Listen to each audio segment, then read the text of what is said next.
श्री जगदीश प्रसाद गुप्ता छत्तीसगढ़ शासन में chief engineer के पद से रिटायर होने के बाद श्री द्वारिका महाराज स्मृति न्यास के तत्वाधान में श्री द्वारिकाधीश एवं बागेश्वर महादेव मंदिर का वर्ष 2005 में अपने पुत्रों इंजीनियर कुंजन गुप्ता और भुवन गुप्ता के सहयोग से अवंती विहार रायपुर छत्तीसगढ़ में निर्माण करवाया। श्रीमद् भागवत कथा, राम कथा, गीता तत्व, वेदांत आदियों के तात्पर्य को व्यासपीठ से कहने के कारण इन्हें शब्दों द्वारा आचार्य श्री जगदीश भी कहा जाता है।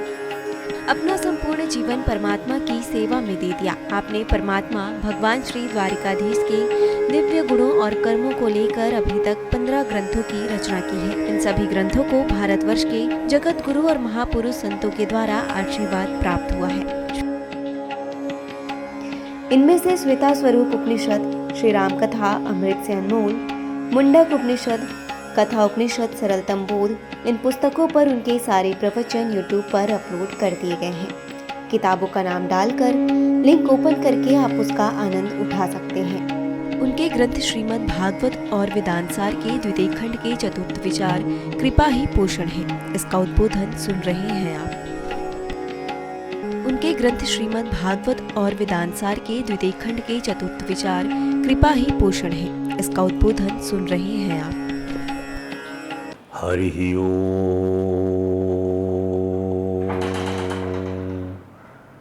योगाय योगपतये योगेश्वराय गोविंदाय नमो नमः। विश्वाय विश्वपतये विश्वेश्वराय गोविंदाय नमो नमः। सर्वाय सर्वपतये सर्वसंभवाय गोविंदाय नमो नमः। सच्चिदानंद रूपाय विश्वोत्पत्त्यादिहेतवे तापत्रय विनाशाय श्री कृष्णाय वयं नुमः।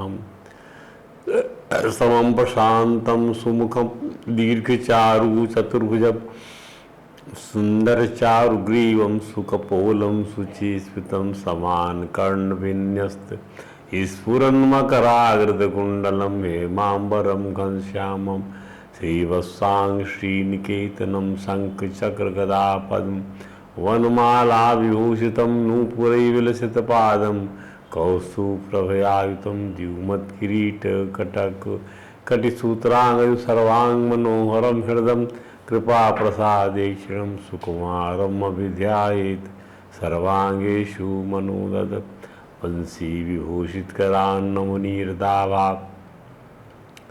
पीताम्बरा तरुणबिम्बफलाधरोष्टात् पूर्णेन्दुसुन्दरमुखादरविन्दनेत्रात् कृष्णात् परं किमपि तत्त्वमहं न जाने। तप्त काञ्चन गौरांगी राधे वृन्दावनेश्वरी वृषभानुसुते देवी प्रणमामि हरिप्रिये। गुरुर्ब्रह्मा गुरुर्विष्णु गुरुदेवो महेश्वरः गुरुः साक्षात् परं ब्रह्म तस्मै श्री गुरुवे नमः।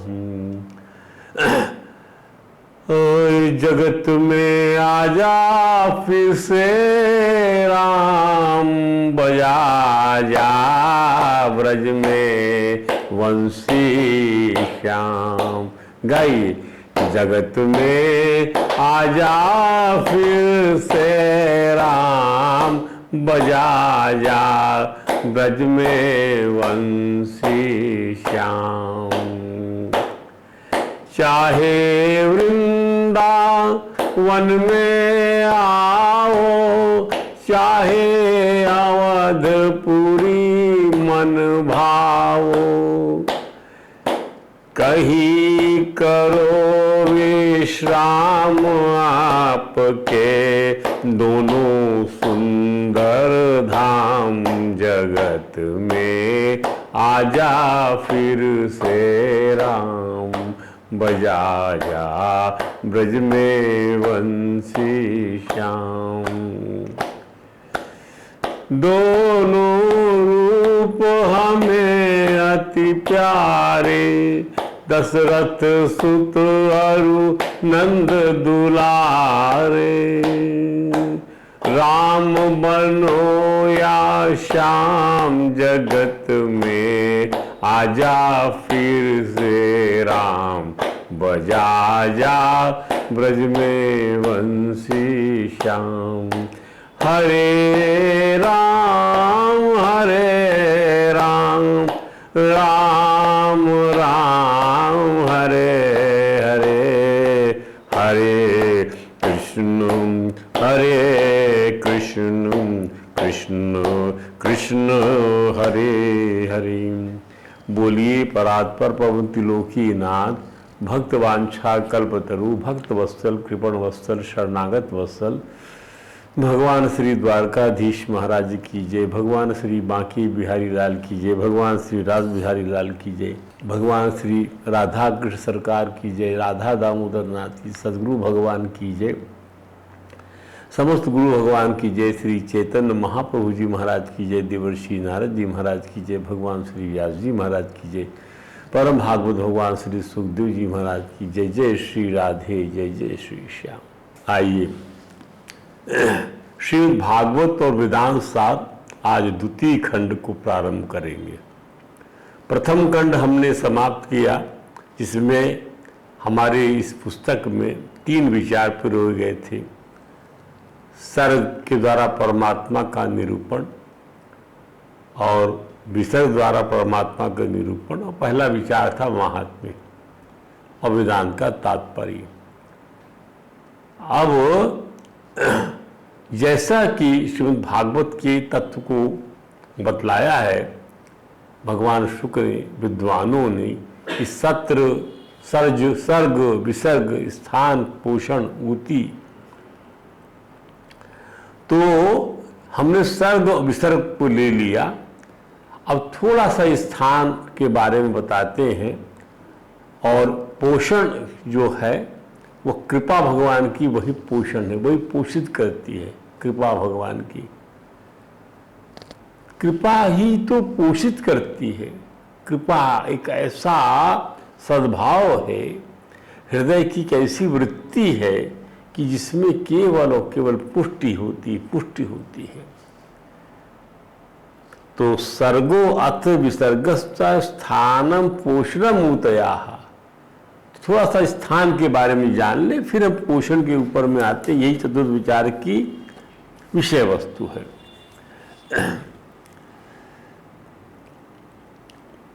यह जो है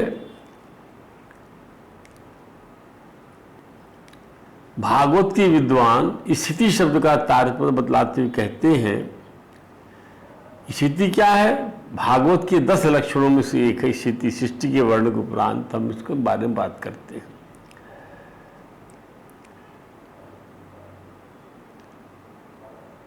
मर्यादाओं के पालन से ब्रह्मांड स्थिर है। मर्यादाओं के पालन से ही ब्रह्मांड स्थिर है। एक ब्रह्मांड में कितने लोग हैं और उनमें कौन कौन सी मर्यादाएं हैं, लोगों का विस्तार कितना है, उनका धारण किस प्रकार होता है, उन सब बातों का विचार ही स्थिति की विवेचना है।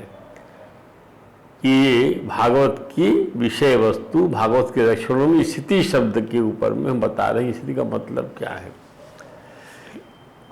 इन विचारों से भागवत की भगवान की सर्वोत्कृष्टता सिद्ध होती है। वे समस्त लोगों के धारक, मर्यादा प्रवर्तक और संरक्षक है। केवल एक ब्रह्मांड के अंतर्गत लोगों के ही नहीं, असंख्य ब्रह्मांड अंतर्गत लोगों के, असंख्य ब्रह्मांड अंतर्गत लोगों के। इसी श्रीमद् भागवत में स्थिति का लक्षण करते हुए कहा गया, स्थिति वैकुंठ विजया, अर्थात भगवान की सर्वश्रेष्ठता का स्थापन ही स्थिति है। स्थिति वैकुंठ विजया। पंचम स्कंद में 14 लोगों का वर्णन है। अभी हमारी कथा अब पंचम स्कंद में स्पर्श करेगी, तो उसमें 14 लोगों का वर्णन है। ऊपर के 7 लोगों में हमारी पृथ्वी शामिल है। इसे भूलोक भी कहते हैं। हमारी पृथ्वी को, पृथ्वी के ऊपर क्या अंतरिक्ष लोक है, इसे भूअर लोक भी कहते हैं। भुआ स्व। और भूअर लोक, भूलोक या भूअर लोक, इन दोनों को भौम स्वर्ग भी कहते हैं। भौम स्वर्ग, भूलोक तथा भूअर लोक को जैसे भौम स्वर्ग कहते हैं, उसी प्रकार भूअर लोक के ऊपर स्वरलोक है। स्वरलोक तो भुआ स्व, स्वलोक को महेंद्र स्वर्ग बोलते हैं। जहां भू और भुवः को क्या बोलते हैं, भौम स्वर्ग, उसके ऊपर महेंद्र स्वर्ग है, और उसके महर लोक को प्राजापत स्वर्ग, अर्थात देखिए भौम स्वर्ग,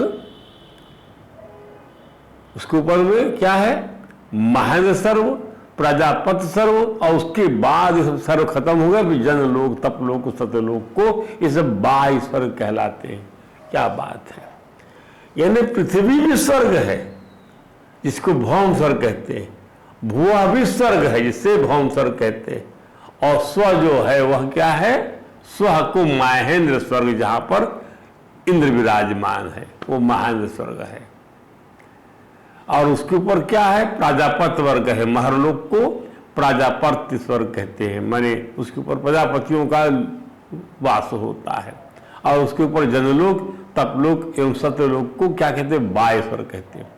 इन लोकों में क्रमशः सात्विक भोग और सात्विकता का उत्कर्ष होता है। ध्यान दीजिए, इन लोकों में यानी भौम स्वर्ग में, महेंद्र स्वर्ग में, प्राजापत स्वर्ग में और बाह्य स्वर्गों में सात्विक भोग सात्विकता का उत्कर्ष होता है। भूलोक और भूवरलोक के अंदर सूर्य है, चंद्रमा है, ध्रुव है, नक्षत्र है, पृथ्वी आदि सभी स्थूल लोक है। सोचिए, ये स्थिति का वर्णन थोड़ा सा संक्षिप्त परिचय हम इसका दे देने के बाद में कथा में प्रवेश करते हैं। अब भूलोक के नीचे 7 और लोक हैं, अतल, वितल, स्तुतल, अतल, वितल, स्तुतल, और फिर तलातल, महातल, रसातल, पाताल। उसके नीचे के लोगों को बिल स्वर्ग कहते हैं, इसके नीचे के लोगों को बिल स्वर्ग कहते हैं।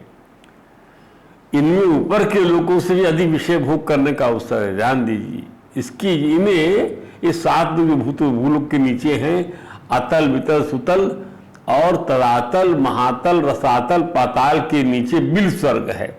इनमें जो है अत्यधिक विषय भोग का अवसर है। इनमें दैत्य, दानव, सर्प जैसे आसुरी प्रकृति के प्राणी अपनी इच्छा अनुसार भोग भोगते हैं।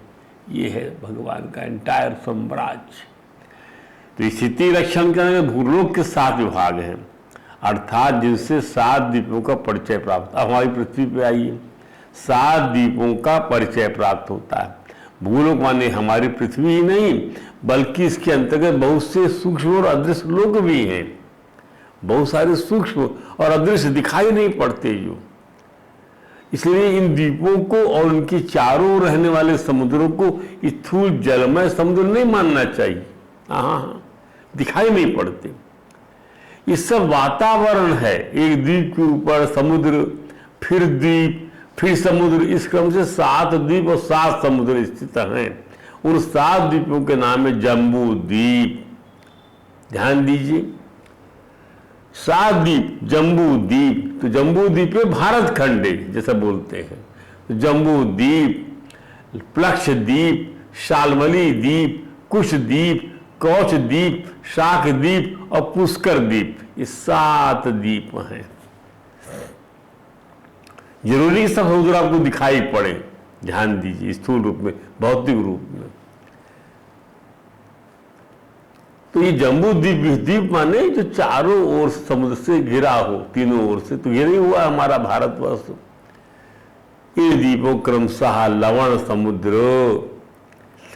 दुग्ध समुद्र, सुरा समुद्र, घृत समुद्र, दधी समुद्र, दुग्ध समुद्र और उदय समुद्र घेरे हुए हैं इन द्वीपों को। ध्यान दीजिए, अभी दिखाई नहीं पड़ते। काय का? सब सुरा का समुद्र, घी का समुद्र, दही का समुद्र, दूध का समुद्र। एक ही अपेक्षा दूसरे का परिणाम 2 गुना हो जाता है। ये सब द्वीप और समुद्र सुमेरु पर्वत के आधार पर स्थित है। सुमेरु पर्वत के आधार पर ये सब स्थित हैं इस पृथ्वी के ऊपर। तो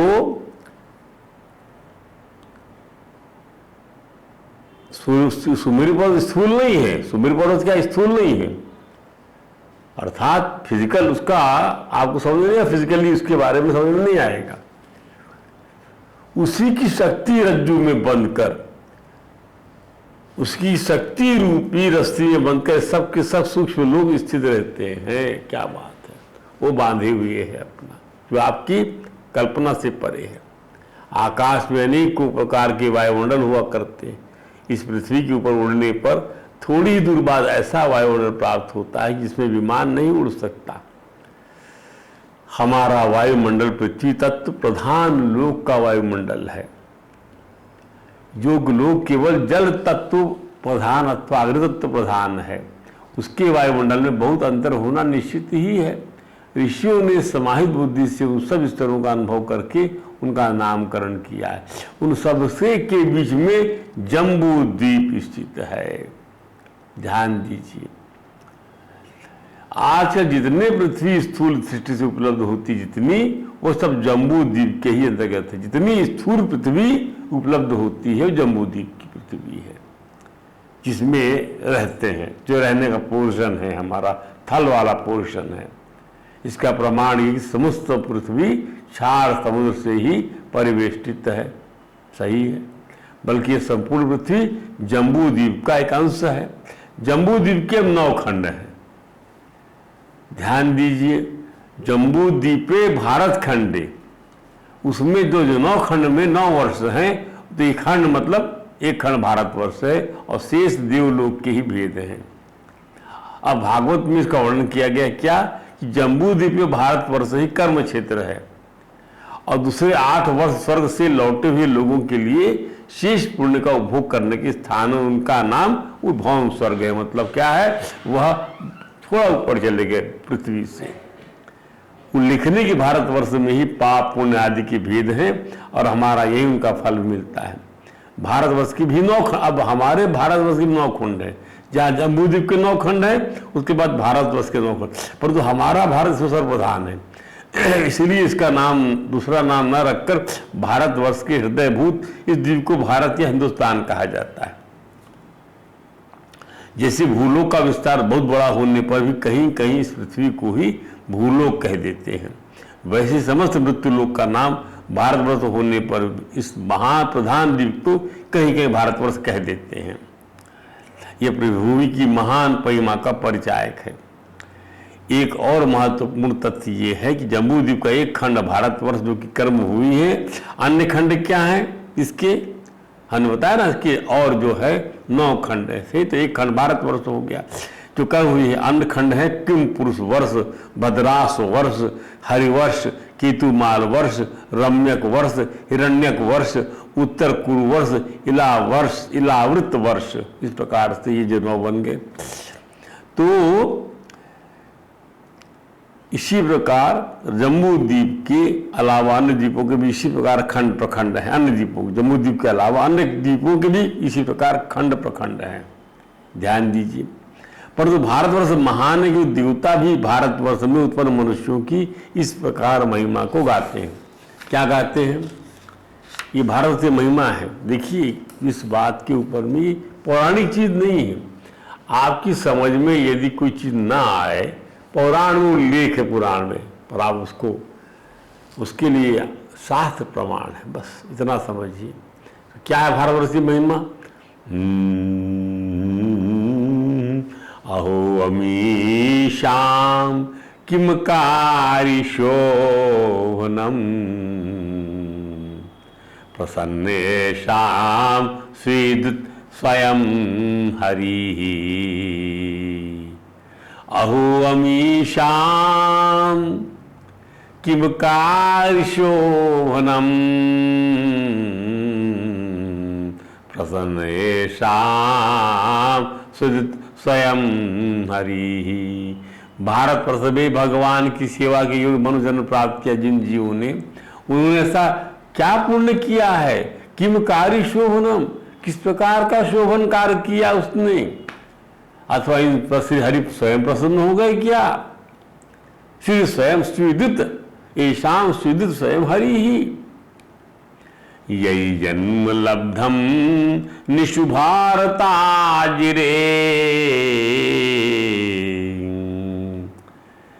मुकुंद सेवई सेवौ पैकम स्पृहाहिना। ये देवता लोग कहते हैं कि क्या पुण्य किया, भगवान की सेवा के योग जन्म प्राप्त किया कि भगवान की सेवा कर पा रहे हैं ये लोग। क्या ऐसा पुण्य किया, भगवान क्या स्वतः प्रसन्न हो गए? इस परम सौभाग्य के लिए तो हम भी तरसते रहते हैं। मुकुंद से बहु पैकम स्पृहाय नाहा, हम भी तरसते, हमारे मन में स्पृहा बनी रहती है कि हम जो है भगवान की सेवा कर सके। हमको ऐसा सौभाग्य नहीं मिला जैसे भारतवर्ष के लोगों को मिला है।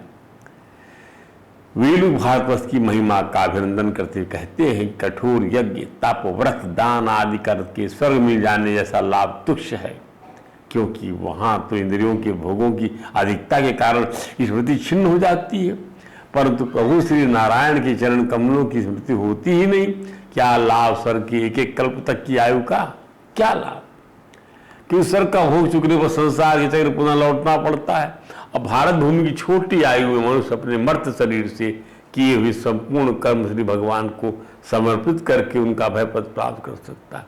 देवता लोग कहते हैं, नायत वैकुंठ कथा सुधा सुधापगा, जहां पर भगवान श्रीमन नारायण की कथा का अमृत नहीं बहता, ना साधवो भागवदा तदाश्रया, और ना भगवान के भक्त साधु निवास करते, नायत यज्ञेश मखा महोत्सव, जहाँ यज्ञ आदि भी नहीं होते, सुरेश लोको अपना वैसा सेवता, वह सुरेश का लोक, वह देवताओं का लोक ब्रह्मलोक ही क्यों ना हो, उसका सेवन नहीं करना चाहिए, न सेवता।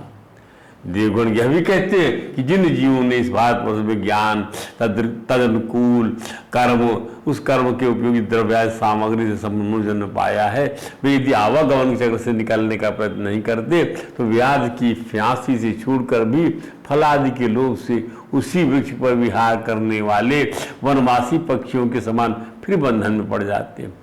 क्या है व्याध की फांसी? उसका पास कहीं से निकल गए, फिर वहां कहीं पहुंच गए किसी जंगल में झाड़ पे, फिर पकड़ लेगा व्याध आपको। तो इस प्रकार हमने संक्षेप में 14 लोगों का एक ब्रह्मांड और असंख्य ब्रह्मांडों की स्थिति में भगवान की अद्भुत धारण शक्ति अथवा आधार शक्ति महिमा को प्रकट कर किया है।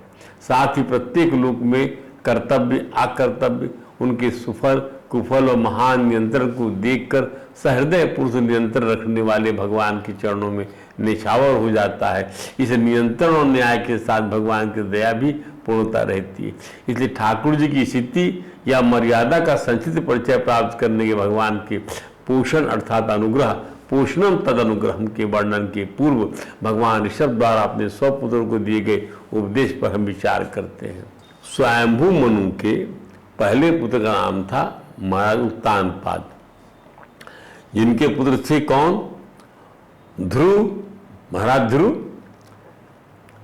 और जिनके द्वारा भक्ति का आनंद हमको प्राप्त कर चुके हैं हम। अब महाराज मनु के दूसरे पुत्र पुरीवत का भी हम परिचय प्राप्त करें। उन भागवत में महाराज